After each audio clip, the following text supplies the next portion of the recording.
Coca-Cola zavodundayam və bu zavod 30 ildir Azərbaycanda fəaliyyət göstərir.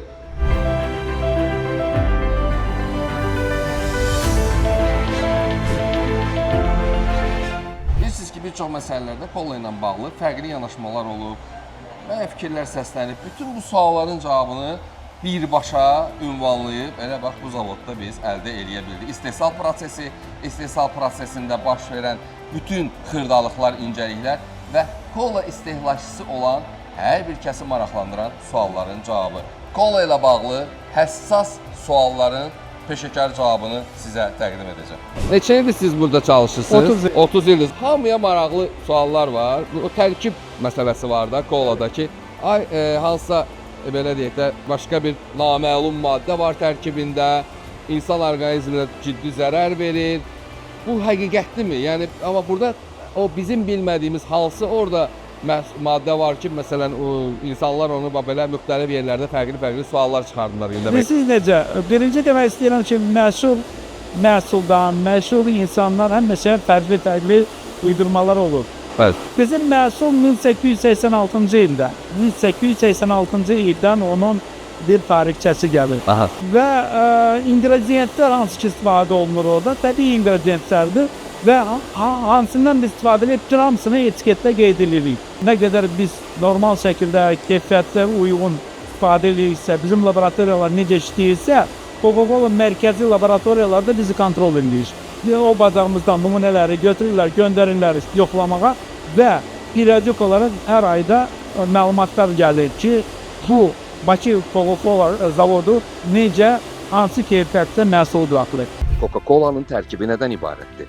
Bu, məhsulun üzərində yazıldığı kimi su, şəkər, karbon dioksid, rəngverici, turşuluq tənzimləyicisi, təbii aromatizatorlar və kofeindir. Kola zavodunda avtomatlaşdırılmış sistem, kolanın istehsal prosesi, sirobu, tərkibi və onun plastik qutularının hazırlanması, laboratoriya, eyni zamanda bir çox maraqlı məsələlər var ki, biz onu burada dəqiqləşdirə bildik. Tüm prosesi avtomatik şəkildə sensorlar idarə edir. Mən sizə bir sir də açım. Eyni zamanda bizim makinanın üstündə parametrlər var, hansı ki qazı yoxlayırlar, bir də şəkəri yoxlayırlar. Elə bir ki, gələn siropu yoxlayırlar. Birinci analizi makina özü aparır və o informasiyanı verir laboratoriya.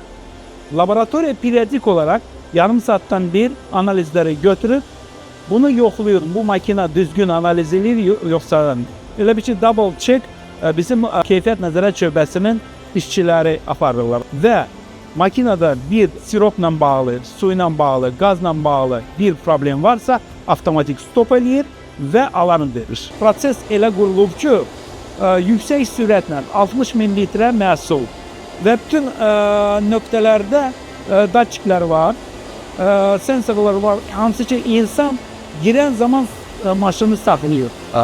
Elə bir ki, hansısa insan istəsə ki, daxil eləsin, maşını açsın və prosesə daxil eləsin, o zamanı makina duracaq. Bu bir.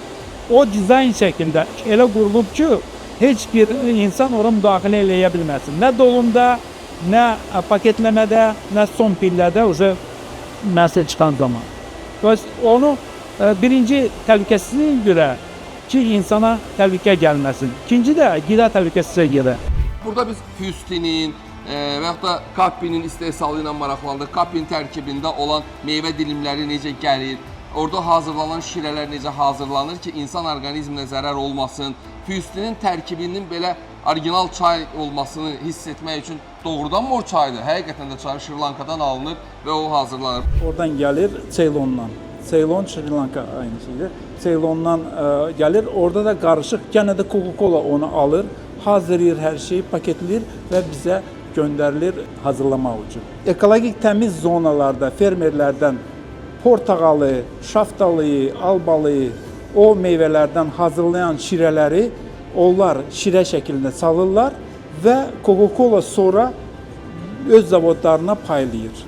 Kola şüşədə, dəmir bankada və plastik qabdadır.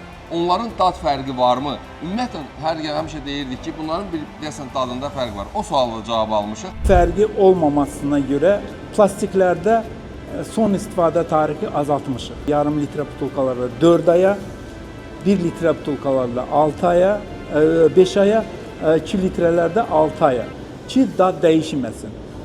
Normal şəkildə şüşədə bir bankada Coca-Cola'nın elə bir istifadəsi 1 ildir. Görürsünüz ki, onu da qabağına alaraq biz çalışırıq ki, dadı eyni şəkildə qalsın. Eyni şəkildə də elə bir soğuduculara paylayaraq biz onu çalışırıq ki, dad dəyişməsin. Xaricdə olan kolanın Azərbaycanda olan kola ilə fərqi nədir? Yəni xaricdə Almaniyada istehsal olunan kola hansı ki dükanlara satılır? Bəziləri soruşurlar ki, Coca-Cola mən bu ölkədə içdim ya ayrı ölkədə içdim, fərq dad hiss elədim.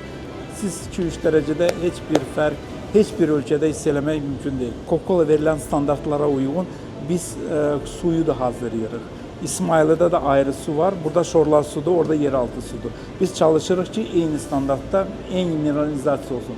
Az miqdarda fərqli minerallar ola bilir. Dünya bazarında 204 ölkədə Azərbaycan Coca-Colası ən yüksək yerlərdə gedir. Coca-Cola mənim ən sevimli içkimdir. Bunu mənim əzizlərim, doğmalarım, tanışlarım illərdir çox gözəl bilirlər. Və mən həm də sevinirəm ki, bugün Coca-Cola məhsulunun istehsalının yüksək keyfiyyətdə və təhlükəsiz istehsalının şahidi oldum. Siz də Coca-Cola'nı seçin və təhlükəsiz və yüksək keyfiyyətli məhsuldan istifadə edin.